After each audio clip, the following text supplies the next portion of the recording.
বন্ধুরা এখন বাজে 12টা আর ভীষণ ভীষণ ঘুম পাচ্ছে। দেখো আমার মাথার অবস্থা, চুল ওরকমভাবেই রেখেছি কারণ কালকে তো আসলাম, কালকেই ডাক্তার দেখালাম। আর কালকে তো সারা রাত ঘুমাইনি, আজকে আবার হসপিটালে গেছি। এই যে পুরো রেডি, ব্যাগ ট্যাগ গুছানো কমপ্লিট। এখন শুধু ওর বাপি ব্যাগ রাখতে গেছে, তাহলে যাই বাড়ির দিকে বেরোচ্ছি। এই কাঠপাট্টির থেকে ট্রেন হচ্ছে রাত 1টা 45-এ, আর কালকে চেন্নাই থেকে সকালবেলা। এখন বাজে 12টা, ভীষণ ঘুম পাচ্ছে। তা ঠাকুর প্রভুর নাম করে ঘর থেকে বেরোচ্ছি। চলো তাহলে যাই, যেতে যেতে রাস্তায় সব বলছি। মানুর বাপি নিচে যাচ্ছিল ব্যাগগুলো ধুতে, আর মানু ট্রলিটা নিয়ে যাচ্ছে। দেখো অনেকেই জিজ্ঞাসা করছো এই লসটার নাম কি। সত্যি বলছি আমি এই লসটার নাম জানি না। যারা কমেন্ট করেছো আমি মানুর বাপির কাছে শুনে তারপরে লসটার কি নাম তোমাদেরকে অবশ্যই বলবো। কারণ এই লসটাতে অভিভাই ওঠে, আর আমরাই প্রথম উঠলাম এই লজে। কারণ মানুর বাপি এসে প্রথমেই এই লসটা ভাড়া নিয়েছে। আর আমি আজও পর্যন্ত এতটা ব্যস্ততার মধ্যে মাত্র 2 দিন ছিলাম, তোমরা জানো। তা ডেলি 500 টাকা, 550 টাকা বলেছিল। আমাদের 3 বেড দিয়েছিল, 2 বেড ছিল না বলে 3 বেড দিল। সেই 500 করে নিয়েছে। আর অভিভাই ফোনে ওদেরকে বলেও দিয়েছিল যে আমার হচ্ছে দিদি ভাগ্নি হয়। আর আমি এখনও লজের নাম জানি না। অ্যাড্রেসটা রিমির বাপির হোয়াটসঅ্যাপে আছে। যারা যারা কমেন্ট করেছো অবশ্যই আমি তোমাদেরকে বলে দেবো, কারণ আমি নিজে না জানলে তোমাদেরকে কমেন্টে রিপ্লাই দিতে পারছি না, এই কারণেই। যাই হোক আমরা বেরিয়ে পড়লাম, 12টা বাজে। খুবই ঘুম পাচ্ছিল। আর এটা কাঠপাট্টি যেতে ব্রিজটা পড়ে। আমার এই ব্রিজটা যখনই রাত্রিবেলা আমি যাই আমার খুবই ভালো লাগে, লাইটিংয়ের আলোগুলো। আর সিএমসিকেও প্রণাম করে গেলাম। আবার তোমাদের আশীর্বাদে 3 মাস পরে আসতে হবে। খুব তাড়াতাড়ি না, দেখছি কি 20 মিনিটের মধ্যে কাঠপাট্টি স্টেশনে চলে এসেছি। মানু বলছে কি আরও পরে বেরোলে ভালো হতো, তাই না বলো বাপি? তা ওর বাপি এখানে রেখে ও গেল প্ল্যাটফর্মে টিকিট কাটতে। ও না, টিকিট কাটতে, প্ল্যাটফর্ম বলছি। আমরা এখান থেকে যে চেন্নাইতে যাব সেই টিকিট কাটতে, কারণ চেন্নাইয়ের টিকিট কাটা হয়নি। তা এখানে এসে বসে আছি। 12টার থেকে 2:20-তে এখান থেকে কাঠপাট্টির থেকে ট্রেন চেন্নাই অবধি, মানে ভেঙে ভেঙে যেতে হবে। তা তখন খুব মশা কামড়াচ্ছিল। তা আমরা মা মেয়ে এরকম পায়তারি করছি, কি করব। ঘুমও পায়। আবার মাঝখানে রিমির বাপি একবার আমাকে চা এনে দিল, ও খেয়েছে, আমরা দুজনই খেয়েছি। তা মানুর মশা কামড়াচ্ছিল, বলছিল মা পায়ে না খুব মশা কামড়াচ্ছে। দেখো মানু একদম শুকিয়ে গেছে, ওই যে আবারও চালু হয়ে গেছে, কোলে আসো দৌড়ে দৌড়ে না এইভাবে ও আমাকে কোলে নিতে আসে। তোমরা বাড়িতে দেখো। আর কয়দিন ধরে ও আমাকে এরকমভাবে কোলে নিতে আসতে পারিনি, এখন এরকম করছো মা কোলে আসো আনছি কি। দেখ এখন 2টো বাজে। যাই হোক তোমাদের সাথে কথা বলতে বলতে ট্রেন চলে এসছে। ট্রেনে উঠে পড়লাম। আমাদের জেনারেল টিকিট ছিল কিন্তু রিজার্ভেশনে উঠে পড়েছিলাম।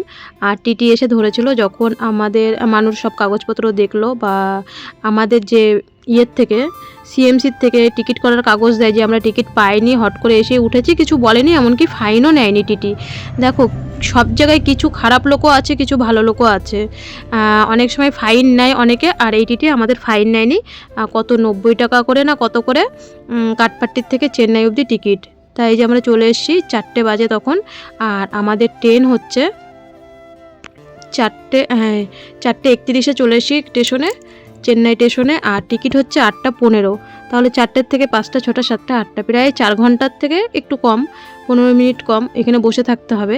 তা ওর বাপি একটা বিছানার চাদর পাতলো, আর আমি না তখন ঘুমিয়ে পড়েছিলাম। যেটা সত্যি সেটাই বলছি, আমি একটু ঘুমিয়েছিলাম। তা দেখছি এখানে দিয়েছে, কিন্তু কত নাম্বারে তা আর দেয়নি, কত নাম্বারে আমাদের ট্রেন দেবে। যাই হোক কি করা যাবে, 4 ঘন্টা এখন টাইম কাটাতে হবে। আর আমরা 4 নম্বরে বসেছিলাম, কিন্তু পরে আমাদের টিকিট দিয়েছিল। দেখো সবাই ঘুমাচ্ছে, কারণ ভোরবেলাটাই কিন্তু আমাদের একটু ঘুম পায় ট্রেনে। কিন্তু এই যে 2টোর সময় যে ট্রেনে উঠেছি, 2 ঘন্টা 2.5 ঘন্টা মতো লেগেছিল কাঠপাট্টির থেকে চেন্নাই আসতে। ট্রেনে কিন্তু একটুখানি কেউ ঘুমায়নি, না মানু ঘুমিয়েছে না আমি ঘুমিয়েছি। যাই হোক 8টা 15-তে ট্রেনে আমাদের 1 নম্বরে দিয়েছে, আমরা 4 নম্বরে ছিলাম, চলে এসেছি। আর দেখো 2 দিনের জন্য গেছি, তাও ব্যাগ আমাদের বেডিং, কারণ বিছানা চাদর আলাদা আলাদা, মানুষ সব কিছুই আলাদা আলাদা অনেকটাই হবে। যেহেতু আমাদের ওই পাশে সব আমাদের উপরে সিট, আর নিচে না একটা বয়স্ক কাকিমা আর কাকু নিচে সিট, আর এই পাশে একটা ওনাদেরই ছেলের একটা ভাইয়ের সিট। তা ভাই বলছে দিদি তোমরা এই পরপর 2টো সিট নিয়ে নাও, আর আমরা হচ্ছে এখানে 4টে সিট নিয়ে নিই। তা আমি বললাম তাহলে ভাই তো ঠিকই বলেছে। তাই আমরা এক পাশে হয়ে গেছি, আর ভাইরা ওই পাশে, ওরা মানে পুরো ফ্যামিলি ওরা ওই পাশে চলে গেছে। আর এই যে ট্রেন ছেড়েছে, এই ভিডিওগুলো সব মানু করেছে। ও যেই ভিডিওগুলো করে সেইগুলো যদি ভিডিওতে না দিই না, ও একটু মানে করে যে মা আমার ভিডিও যেগুলো করি সেগুলো তুমি ভিডিওতে দেবে না? যে হ্যাঁ অবশ্যই দেবো। তারপরে না সেরকমভাবে ভিডিও করা হয়নি। আর এটা কোথাকার ব্রিজ যেন, তো বলছে মা দেখো কি সুন্দর ব্রিজ, মানে একপাশে জল পুরো শুকিয়ে গেছে আর একপাশে জল, আর ব্রিজের সিঁড়িগুলো মন্দির। ও বলছে মা দেখো খুব সুন্দর লাগছে জায়গাটা। আমি বললাম হ্যাঁ রে মা খুব সুন্দর লাগছে। ও ভিডিওগুলো করেছে, পরে আমি যখন এডিট করতে গেছি তখন আমি ভিডিওগুলো সব দেখলাম।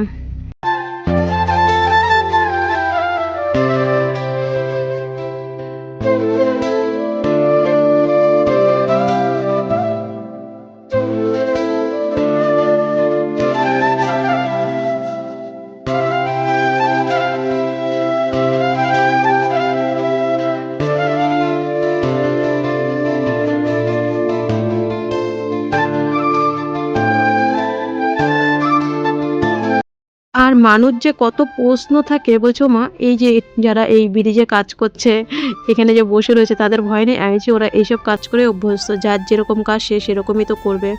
আর এই পাশে বালি, ও বলছো মা এই বালিগুলোই তো আমাদের ঘরটর যখন করে সব এই বালিগুলো দিয়ে। আমি বললাম হ্যাঁ। আর এটা ও কোথাকার যেন আবার একটা নদী তুলেছে, কারণ আমার সিট ছিল উপরে, ও নিচে ছিল, ও ভিডিওগুলো করেছে, ফোনটা ওর কাছেই ছিল, ও ফোন দেখছিল, কারণ নেট তো সেরকম একটা পায় না ট্রেনের ভিতরে, তবু তো টাইম পাস করবে, ছোট মানুষ কি করবে। আর ওর বাপির সিট পড়েছিল ওই পাশে, আমরা পরপর মা মেয়ে পরপর ছিলাম উপর আর নিচে, আর ওর বাপি পড়েছিল তার পাশে। আর দেখো কেক চিড়ে ভাজা, আর এই যে ফোন দেখছে, ফোন দেখাতে ব্যস্ত। যাই হোক একটু টাইম পেয়েছে তাই ফোন দেখছে। আর মুখটা দেখো একদমই শুকিয়ে পুরো একটুখানি হয়ে গেছে, আজকে ঠিক করে 1 সপ্তাহ খাওয়া দাওয়া নেই। তা বলছে দেখো মা, আমি বলছি কি আর আমার আর ভালো লাগছে না, প্রায় আমরা চলে এসেছি ক্ষীরায় কাছাকাছি। বলছে মা জানো এই ক্ষীরায়, আমি কিন্তু এইসব কিচ্ছু জানি না, বলে সবাই ভিডিও করতে আসে, ওই যে মাথায় যে ফুল দেয়, বলছে জানো মা এখানে না ভীষণ ফুলের চাষ হয়। আমি মানুর মুখে শুনলাম এই ক্ষীরাইতে নাকি প্রচুর পরিমাণে ফুলের চাষ হয়। এটা হচ্ছে ক্ষীরাই স্টেশন পার করে গিয়ে সত্যিই দেখছি না প্রচুর পরিমাণে না ফুল চাষটা হয়। আমি বললাম তাই তো, তুই ঠিকই বলেছিস। এমনকি জানো না রাস্তায় এত সুন্দর লাগছে। ও এটা হচ্ছে কোলাঘাট। হ্যাঁ ক্ষীরাই তো ওই ফুলের চাষটা ওর বাপির ফোনে তুলেছিল, আমি না মানে দিতে পারিনি। আর কোলাঘাটটা না ভীষণ উন্নত, আমরা যেটা দেখলাম ট্রেনের থেকে, মানে ওখানে কোম্পানি বলো বা ফুলের চাষ সব দিক দিয়ে, চাষবাস সব দিক দিয়ে দেখলাম ট্রেনের থেকে যতটা দেখেছি, প্রচুর পরিমাণে ওই কোলাঘাটটা উন্নতি। মানু বলছে দেখো মা এই দিক দিয়ে সব কিছু দিয়ে, আমি শুনেছি পড়াশোনার দিক দিয়ে নাকি, তারপরে অনেক ব্যবসা বাণিজ্যর দিক দিয়েও নাকি কোলাঘাটটা খুবই উন্নতি। আর এত জবা ফুলের চাষ মানে স্টেশন পারে লাগিয়ে রেখেছে। মানুষ যখন ভিডিও করছে ও আমাকে পরে দেখাচ্ছে, আমি বললাম সুন্দর একটা প্রাকৃতিক দৃশ্য তুলেছিস তো? বলছে হ্যাঁ মা দেখো আমার না কি ভালো লাগছে, এখানের এত জবা ফুলের চাষ হয়। ও হচ্ছে ট্রেনের থেকে তুলেছিল, তোমাদের সাথে সেটাই শেয়ার করলাম। তোমরা যদি যাদের বাড়ি খড়গপুর কোলাঘাট ক্ষীরাই, তারা তো মেজদা যারা ওইদিকে বাড়ি তারা জানতে পারবে যে কোলাঘাটে অনেকটা প্রচুর পরিমাণে উন্নতি। আমি অনেক জায়গায় গেছি কিন্তু কোলাঘাটের মতন এতটা সুন্দর দেখিনি, আমার খুবই ভালো লেগেছে। আর প্রচুর পরিমাণে ফুল চাষও দেখলাম।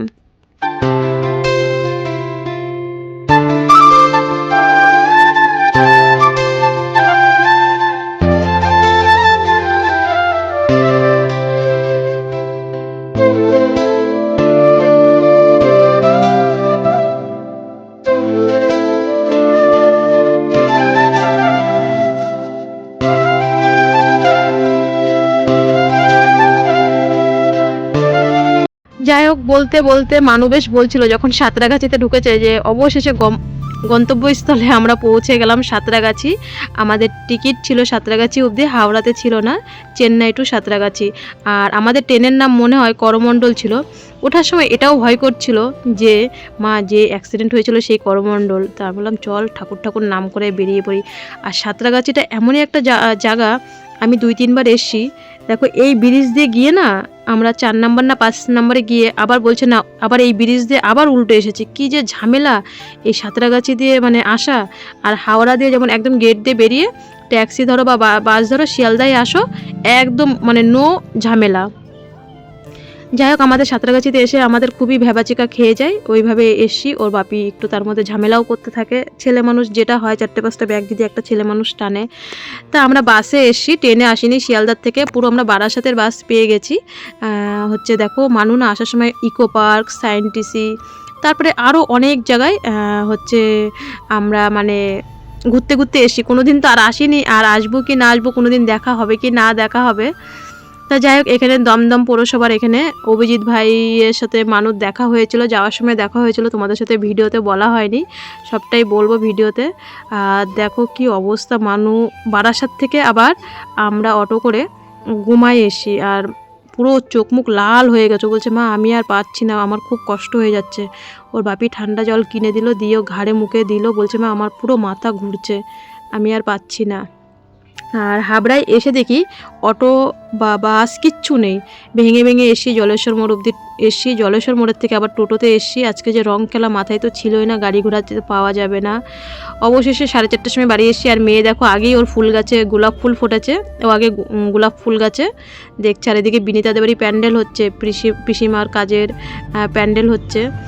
তা যাক, এখন স্নান করব, সব কাজ সারবো, উঠান ঝাড় দেবো, সবটাই এখন করতে হবে। বন্ধুরা আমরা এই এখন বাড়ি আসলাম, দেখো কি অবস্থা দেখতে পাচ্ছ, মানে 2 দিন স্নান নেই। তারপরে হচ্ছে ট্রেনে তো আমরা বাইরের খাবার কিচ্ছু খাইনি, ওই কেক আর ওই চিড়ে ভাজা আর কিচ্ছু না। তা আগে হচ্ছে স্নান করে নিই, কানের গোড়ায় কি ব্যথা যন্ত্রণা করছে, আগে স্নান করে নিই, তারপরে হচ্ছে রান্নাবান্না দেখি কি করি, যাই তাহলে, পরে আবার আসি। ঘর উঠানটা ঝাড় দিয়ে আমি স্নান করে এসে বিছানাটা একটুখানি ঝাড় দিয়ে মুছে এই জায়গাটায় বসলাম। আমরা 3জনই চা আর বিস্কুট খেলাম, যেহেতু এখন প্রায় 5টা 5:30 বেজে গেছে, কারণ চা বিস্কুট খাই, তারপরে গিয়ে রাতে রান্না হবে। আর রিমির বাপি বাড়িতে এসে আমি বলেছি বাড়িতে আসতে, খুবই একটা দরকারের জন্যে, খুব ইম্পর্টেন্ট দরকারের জন্যেই বাড়িতে আসতে হলো, তারপরে দেখা যাবে। যাই হোক, একটা পার্সোনাল ব্যাপারের জন্যে। তো এখন নাও আমার কাজ শুরু করতে হবে। তা মানুর বাপি চলে গেল বাজার করতে, কারণ ওখানে তো আলু সিদ্ধ ভাত ছাড়া কিছুই খায়নি। তাই আমি বললাম একটু মাছ নাই কিছু পাও যদি। তা ওর বাপি এসে বলছে কি জানো, আজকে না বাজার তো রং খেলা, কিছু বসেনি সেরকমভাবে, একটা মুরগির দোকান বসছিল, অল্প একটু মাংস নিয়ে চলে এসেছি। তা আমি বললাম ঠিক আছে তুমি রান্না করো, আমি আগে মেয়ের বিছানাটা গুছিয়ে দিই, কারণ ও আগে একটু রেস্ট নিক। আর কারোর কাছে ফোনও পর্যন্ত করিনি, আসার পরে শুধু দাদাকে বলে দিয়েছি যে আমি পৌঁছে গেছি বাড়িতে, তুই সবাইকে বলে দিস। বললো ঠিক আছে। মানুকে দেখো একটু ভাত দিলাম। বন্ধুরা এই খাওয়া দাওয়া কমপ্লিট হলো, আর সেরকম ভিডিও করতে পারিনি, ওই মাংস ভাত মানুকে তো প্রথম খাইয়ে দিলাম, ভিডিওতে দেখলে। আর আমরা এই এখন খাওয়া দাওয়া করলাম, বাবাকে দোকানে দিয়ে আসলাম, আর এই মাত্র খাওয়া দাওয়া করে উঠলাম, এখনও জল খাইনি। তার ভিডিও করতেও ইচ্ছা করেনি, মনও লাগছে না। সেই রবিবার দিন বেরোয়েছি, তাই না মানু? রবিবার দিন, আর আজকে হচ্ছে শুক্রবার, মানে একটা রাতও ঠিক মতন ঘুমাইনি, কারণ যাওয়া আসাই তো টাইম শেষ। আর রেস্ট করব কখন, সবাই বলেছিল একদিন রেস্ট করে, কমেন্টে বলছিল যে দিদি একদিন রেস্ট করে তারপরে আসবে, কারণ বাড়ি বোঝোই তো থুয়ে গেছি। আর এই দেখো সুকেশের যেরকম চাবি এইভাবেই লাগিয়ে থুয়ে গেছিলাম। আমি কি যা যদি চুরি হয় হবে, আর যা হয় হবে, কারণ কিচ্ছু নেই, এইভাবেই চাবি লাগিয়ে থুয়ে গেছি। এই যে চোর যদি কিছু থাকে নিয়ে যাবে, এই দেখো এইভাবেই রয়েছে এখনও। আর এখন খাওয়া দাওয়া কমপ্লিট, এখন শুয়ে পড়বো। কালকে সকাল থেকে উঠে 3-4 ব্যাগ জামা কাপড় সব বারান্দায় ওইভাবেই পড়ে আছে, কিচ্ছু গুছাইনি, কিছু তুলিও নি, ঘরেও আনিও নি, সব ধুতে হবে সব, কারণ ট্রেনে পেতেছি, ওখানে গিয়ে পেতেছি, 4-5টা বিছনার চাদরই শুধু। যাই হোক চলো তাহলে আজকে এই পর্যন্ত, সবাই ভালো থেকো, সবাই সুস্থ থেকো, কাল নেক্সট ভিডিওর সাথে অবশ্যই দেখা হচ্ছে। আর কালকে সব কিছু বলবো, আজকে আর কিছু বলবো না, ভিডিও ছোটোই থাক, আর হচ্ছে কালকে সবটাই বলবো। আর যারা যারা আমাকে ফোন করতে পারোনি, এখন ফোন করো, ঘরে চলে এসেছি, কোনো ব্যাপার নেই, ফোন করো, যখন খুশি তখন ফোন করো, আমি ফোন তুলবো। কথা বলতে পারিনি যাদের সাথে, হোয়াটসঅ্যাপে মেসেজে রিপ্লাই দিতে পারিনি, কেউ কিছু ভেবো না, আমি হচ্ছে এখন কমেন্টে রিপ্লাই, সব কিছুই রিপ্লাই দেবো। এখন বাড়ি এসে ধীরে সুস্থে, তার মধ্যে 2-3 বার পিসিমাদের বাড়ি গেছি, পাকটা দিয়েই ভাত বসিয়ে দিয়ে একবার দেখলে না, এই দিক দিয়ে প্যান্ডেল হয়ে গেছে, আমাদের বাড়ির সাথেই প্যান্ডেল হয়ে গেছে, একদম পুরো পরিষ্কার, গোবর দিয়ে লেপে ফেলেছে, একদম সরাসরি যাচ্ছি আর আসছি। রান্না বসাতে 3 বার গেছি পাক দিয়ে পিসিমাদের বাড়িতে, ওদের বাড়ি কাজ, সব বলবো পরে বলবো। যাই তাহলে, আজকের মতন টাটা।